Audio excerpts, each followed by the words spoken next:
Hi students, welcome back to simple Seekho, your ultimate guide to class 10 SST, जहां पढ़ाई होती है सिंपल और मज़ेदार।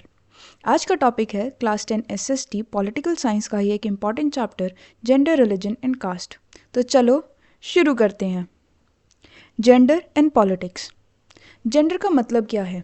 जेंडर का मतलब है वो सोशली कंस्ट्रक्टेड रोल्स जो मेल और फीमेल के बीच डिफ्रेंशिएट करते हैं।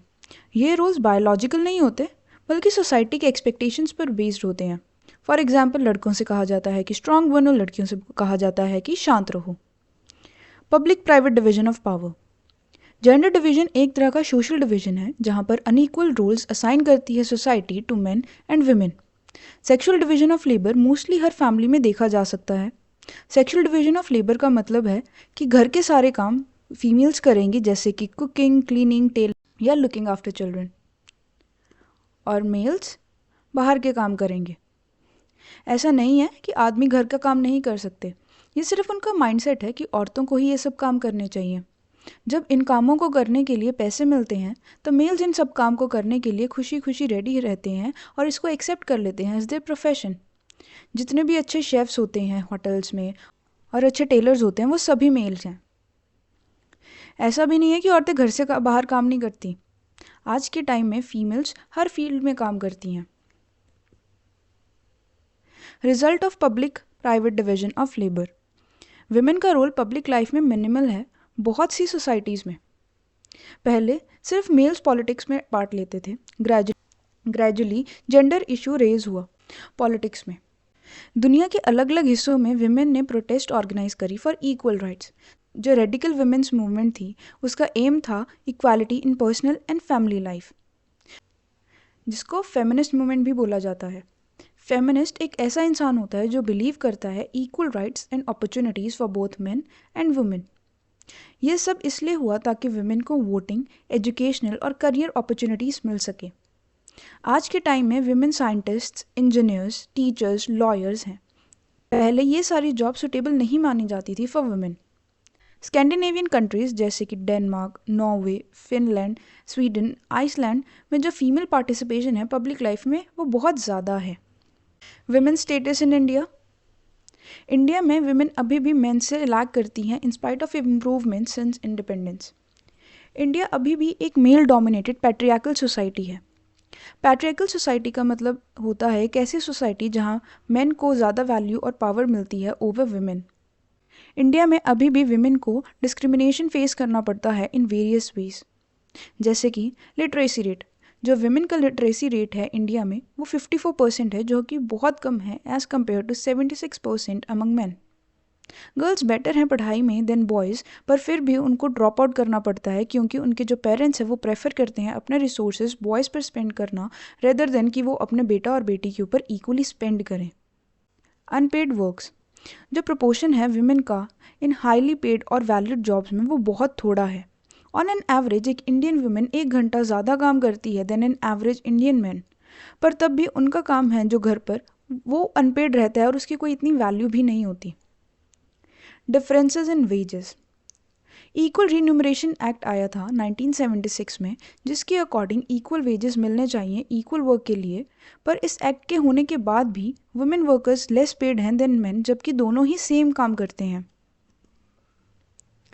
Child sex ratio. इंडिया के बहुत से पार्ट्स में अभी भी पेरेंट्स सिर्फ बेटा ही प्रेफर करते हैं और अलग अलग तरीके ढूंढते हैं कि वो अपनी बेटी को अबॉर्ट कर सके, जो अभी तक दुनिया में आई भी नहीं है। सेक्स सिलेक्टिव एबॉर्शंस की वजह से ही जो चाइल्ड सेक्स रेशियो है कंट्री में, वो सिर्फ 919 है। चाइल्ड सेक्स रेशियो का मतलब होता है नंबर ऑफ गर्ल चिल्ड्रन पर 1000 boys. Violence against women. India में अलग अलग तरह की हरासमेंट, एक्सप्लॉयटेशन और वायलेंस बहुत कॉमन है विमेन के अगेंस्ट। रिसेंट ईयर्स में जो वायलेंस है विमेन के अगेंस्ट, वो बहुत ज़्यादा बढ़ गई है, स्पेशली इन अर्बन एरियाज़। औरतें अपने खुद के घरों में ही सेफ़ नहीं हैं, तो वो बाहर कहाँ से सेफ फील करेंगी? औरतों को अपने खुद के घरों में ही डोमेस्टिक वायलेंस का सामना करना पड़ता है। Women's political representation. Feminist movement ने सजेस्ट किया कि वुमेन की प्रॉब्लम को तब तक एडिक्वेट अटेंशन नहीं मिलेगी जब तक वुमेन के खुद के पास पावर नहीं आती, और इसके लिए ज़्यादा से ज़्यादा विमेन रिप्रेजेंटेटिव्स को इलेक्ट करना पड़ेगा। इंडियन लेजिस्लेचर में विमेन की रिप्रेजेंटेशन बहुत कम है। इंडिया इस चीज़ में बहुत पीछे है बहुत सी डेवलपिंग कंट्रीज़ से, जैसे कि अफ्रीका और लैटिन अमेरिका। 2019 में पहली बार लोकसभा की टोटल स्ट्रेंथ में से 14.36% रिप्रेजेंटेटिव थी वो विमेन थी। इवन जब भी विमेन प्राइम मिनिस्टर बनी या चीफ मिनिस्टर बनी, तब भी जो कैबिनेट थी उसमें ज़्यादातर मिनिस्टर्स मेल ही थे। इस प्रॉब्लम को सॉल्व करने के लिए इंडिया में 1/3 सीट्स को रिजर्व किया गया for women in local government bodies, जिसमें आते हैं हमारे पंचायत्स और म्यूनिसिपैलिटीज़। विमेन ऑर्गेनाइजेशंस और एक्टिविस्ट की यही डिमांड रही है कि एटलीस्ट 1/3 रिजर्वेशन हो विमेन के लिए लोकसभा और राज्यसभा में। एक बिल इसी प्रपोजल के साथ बहुत सालों से पेंडिंग पड़ा है पार्लियामेंट के सामने। फाइनली 2023 में नारी शक्ति वंदन अधिनियम 2023 पास हुआ, जो कि 33% सीट रिजर्वेशन देता है विमेन को लोकसभा, स्टेट लेजिस्लेटिव असेंबलीज और दिल्ली असेंबली में। जेंडर डिवीजन एक एग्जाम्पल है सोशल डिवीजन का, जो कि पॉलिटिक्स में एक्सप्रेस होना चाहिए। Religion, communalism and politics. Religious division इतना यूनिवर्सल नहीं है जितना जेंडर डिवीजन है, पर आज के टाइम में रिलीजियस डाइवर्सिटी भी बहुत ज़्यादा वाइड स्प्रेड हो रहा है वर्ल्ड में। बहुत कंट्रीज़ जैसे कि इंडिया की पॉपुलेशन में अलग अलग रिलीजन के फॉलोअर्स हैं। रिलीजियस डिफरेंसेस पॉलिटिक्स में भी बहुत बार एक्सप्रेस किए जाते हैं, अनलाइक जेंडर डिफरेंसेस। बहुत सारे ऐसे इंस्टेंसेस हैं जहाँ रिलीजन और पॉलिटिक्स को रिलेट किया जाता है, जैसे कि गांधी जी का ये कहना था कि रिलीजन को पॉलिटिक्स से कभी अलग किया नहीं जा सकता, और यहाँ किसी भी एक स्पेसिफिक रिलीजन की बात नहीं हो रही है, यहाँ सभी रिलीजन्स की बात हो रही है। उनका ये मानना था कि जो अलग अलग रिलीजन्स के प्रिंसिपल है उनसे ही पॉलिटिक्स को गाइड करना चाहिए। ह्यूमन राइट्स ग्रुप्स वो डिमांड करते हैं special steps to protect religious minorities, क्योंकि मोस्टली जो विक्टिम्स होते हैं कम्युनल राइट्स के वो इन्हीं रिलीजियस माइनॉरिटीज़ से बिलोंग करते हैं। विमेंस मूवमेंट की यही डिमांड है कि जो गवर्नमेंट है वो फैमिली लॉज में चेंजेस लेके आए, क्योंकि हर रिलीजन के फैमिली लॉ की वजह से विमेन को डिस्क्रिमिनेशन फेस करना पड़ता है। फैमिली लॉज वो लॉज होते हैं जो कि फैमिली रिलेटेड मैटर से डील करते हैं, जैसे कि marriage, divorce, adoption etcetera. India में हर रिलीजन के अपने फैमिली लॉज हैं। हर रिलीजियस कम्युनिटी के मेंबर एबल होने चाहिए कि वो एक्सप्रेस कर सके अपने नीड्स, इंटरेस्ट्स और डिमांड, और ये तभी हो सकता है जब हर रिलीजन के आइडियाज़, आइडल्स और वैल्यूज़ इफ़ेक्टिवली अपना रोल प्ले कर सकें। कोई भी पॉलिटिकल एक्ट तब तक गलत नहीं है जब तक वो हर रिलीजन को इक्वली ट्रीट कर रहे हैं। कम्युनलिज्म। कम्युनलिज्म की प्रॉब्लम तब शुरू होती है जब रिलीजन को ही एक नेशन का बेसिस मानना शुरू कर दिया जाता है। कम्युनलिज्म एक ऐसी सिचुएशन है जब एक पर्टिकुलर कम्युनिटी अपने इंटरेस्ट को प्रमोट करने की कोशिश करती है at the cost of other communities. ये प्रॉब्लम क्रिटिकल तब हो जाती है जब रिलीजन को पॉलिटिक्स में ऐसे एक्सप्रेस किया जाता है कि रिलीजन प्रमोट कर रहा है डिवीजन और फेवरेटिज्म कंट्री में। जब एक रिलीजन के फॉलोअर्स को दूसरे के अगेंस्ट खड़ा कर दिया जाता है ताकि दोनों रिलीजियस ग्रुप्स के बीच दुश्मनी बढ़ाई जा सके। जब एक रिलीजन के बिलीव्स को दूसरे से सुपीरियर प्रेजेंट किया जाता है।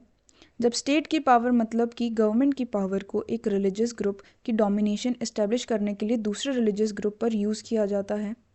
जब भी पॉलिटिक्स में रिलीजन को इस तरह यूज़ किया जाता है तब इसे कम्युनल पॉलिटिक्स कहते हैं। कम्युनल पॉलिटिक्स बेस्ड ही इस आइडिया पर है कि रिलीजन ही प्रिंसिपल बेसिस है एक सोशल कम्युनिटी का। Communalism involve thinking along the following lines. एक पर्टिकुलर रिलीजन के लोग सिर्फ एक ही कम्युनिटी को बिलोंग करते हैं, उनके फंडामेंटल इंटरेस्ट सेम होते हैं, कोई भी डिफरेंस उनके बीच इररिलेवेंट है या वो ट्राइबल है या अनइम्पॉर्टेंट है कम्युनिटी लाइफ के लिए। जो लोग अलग अलग रिलीजन को फॉलो करते हैं वो सेम सोशल कम्युनिटी को बिलोंग नहीं कर सकते। अगर अलग अलग रिलीजन के फॉलोअर्स के बीच कुछ कॉमन है तो वो सुपरफिशियल और इमटेरियल है।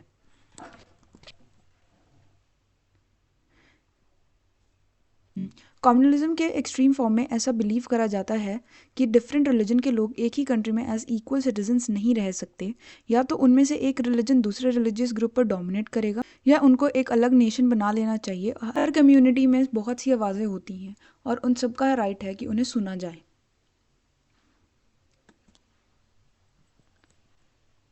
Forms of communalism in politics.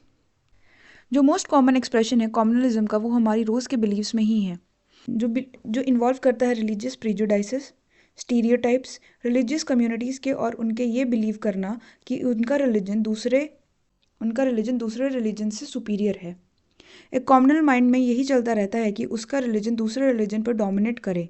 जो कम्युनिटी मेजॉरिटी में वो चाहती है कि मेजोरिटेरियन डोमिनेंस अडॉप्ट करी जाए, और जो माइनॉरिटी में होती है वो चाहती है कि उनके लिए एक सेपरेट पॉलिटिकल यूनिट हो। पॉलिटिकल मोबिलाइजेशन इन्वॉल्व करता है sacred symbols, religious leaders, emotional appeal और डर का to bring the followers of a religion together in politics. कभी कभी कम्युनलिज्म अपना सबसे अगली फॉर्म ले लेता है, जो है रायट्स और मास्केयर का। इंडिया और पाकिस्तान ने सबसे बुरे कम्युनल राइट्स देखे थे at the time of partition. Independence के बाद भी इंडिया में बहुत बड़े स्केल पर कम्युनल वायलेंस हुई है। Secular state. सेक्युलर स्टेट एक ऐसा स्टेट या नेशन होता है जिसका कोई ऑफिशियल रिलीजन नहीं होता है। सेक्युलर स्टेट किसी भी रिलीजन को कोई स्पेशल स्टेटस नहीं देता, यहाँ हर रिलीजन को इक्वल स्टेटस मिलता है।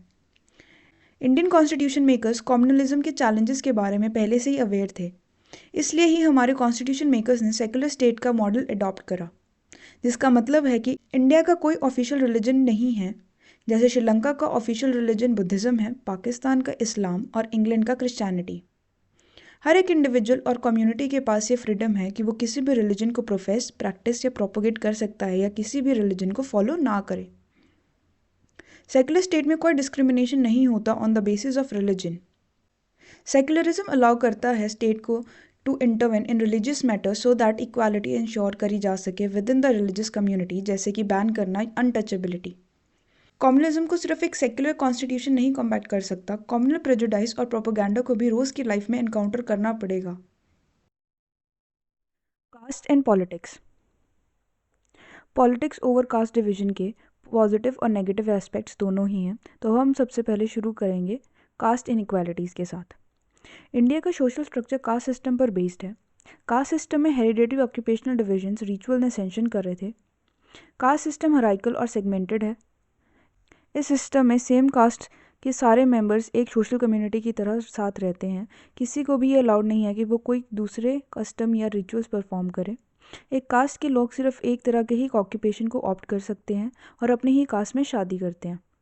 उन्हें दूसरी कास्ट के लोगों के साथ खाना खाना भी अलाउड नहीं है। कास्ट सिस्टम बेस्ड एक्सक्लूजन और डिस्क्रिमिनेशन पर था आउटकास्ट ग्रुप के साथ। अनटचेबिलिटी, ये एक ऐसी कंडीशन थी जहाँ पर बैकवर्ड और लोअर कास्ट के लोगों को आउटकास्ट और अनटचेबल्स की तरह ट्रीट करा जाता था। उन लोगों को अपर कास्ट के लोगों के साथ मिक्स होने भी अलाउड नहीं था। उन सबसे इम्पॉर्टेंट एस्पेक्ट कास्ट इनइक्वालिटी का अनटचेबिलिटी ही है। सोशल रिफॉर्मर्स जैसे ज्योतिबा फुले, महात्मा गांधी, डॉक्टर भीमराव अम्बेडकर और पेरियर रामास्वामी नायकर ने कास्ट इनइक्वालिटीज़ को सोसाइटी से ख़त्म करने के लिए बहुत सारे काम करे। इन सभी सोशल रिफॉर्मर्स और दूसरे सोशो इकोनॉमिक चेंजेस की वजह से मॉडर्न इंडिया में कास्ट सिस्टम में बहुत से चेंजेस आए। Breaking the old notions of casteism. जैसे जैसे इकोनॉमिक डेवलपमेंट हुई, large scale urbanisation, growth of literacy and education, occupational mobility और लैंडलॉर्ड्स की पोजीशन वीक होने लगी, विलेजेस में तब से ही कास्ट सिस्टम का पुराना नोशन ब्रेक होना शुरू हो गया। कॉन्स्टिट्यूशन ऑफ इंडिया ने प्रोहिबिट करा किसी भी तरह का कास्ट बेस्ड डिस्क्रिमिनेशन और ऐसी पॉलिसीज़ की फाउंडेशन रखी जो रिवर्स करती थी injustice of caste system.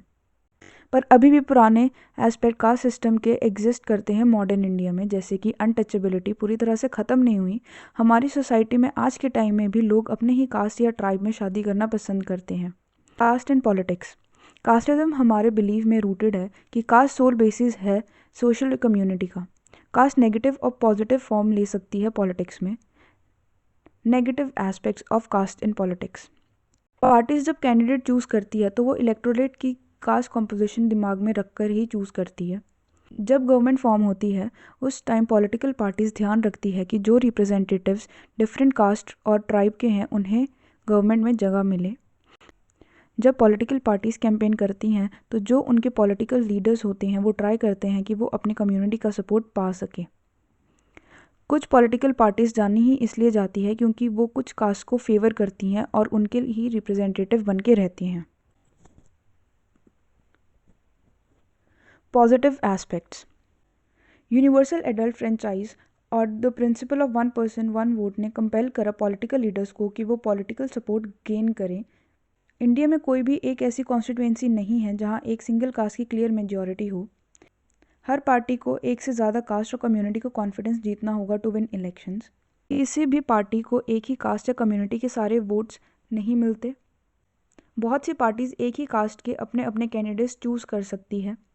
Ruling party और सिटिंग एमपीज और एमएलएज भी इलेक्शन फ्रीक्वेंटली लूज करते हैं हमारे देश में, और ये सब पॉसिबल नहीं होता अगर सारी कास्ट और कम्युनिटीज़ अपने पॉलिटिकल प्रेफरेंसेस फ्रोज करके रखती। Politics in caste. कास्ट और पॉलिटिक्स का टू वे रिलेशनशिप है। पॉलिटिक्स कास्ट सिस्टम और कास्ट आइडेंटिटीज़ को पॉलिटिकल एरेना में लेकर आती हैं, इसलिए पॉलिटिक्स कास्ट रिडन नहीं होती बल्कि कास्ट पॉलिटिसाइज्ड होती है। अब ये बहुत सारी फॉर्म लेता है। हर कास्ट ट्राई करती है कि वो बड़ी हो जाए बाय इनकॉर्पोरेटिंग अदर सब कास्ट। अलग अलग कास्ट ग्रुप्स को अलाइंस में आना पड़ता है दूसरी कास्ट और कम्युनिटी के साथ। नई तरह के कास्ट ग्रुप्स जैसे कि बैकवर्ड और फॉरवर्ड आए हैं पॉलिटिकल फील्ड में। अगर वीडियो पसंद आया तो लाइक करो, चैनल को सब्सक्राइब करो और बेल आइकन दबाना मत भूलना। आपको चैप्टर 1 पावर शेयरिंग और चैप्टर 2 फेडरलिज्म के लिंक्स डिस्क्रिप्शन बॉक्स में मिल जाएंगे। मिलते हैं नेक्स्ट वीडियो में जहां हम बात करेंगे पॉलिटिकल पार्टीज़ की। Till then keep learning with simple सीखो।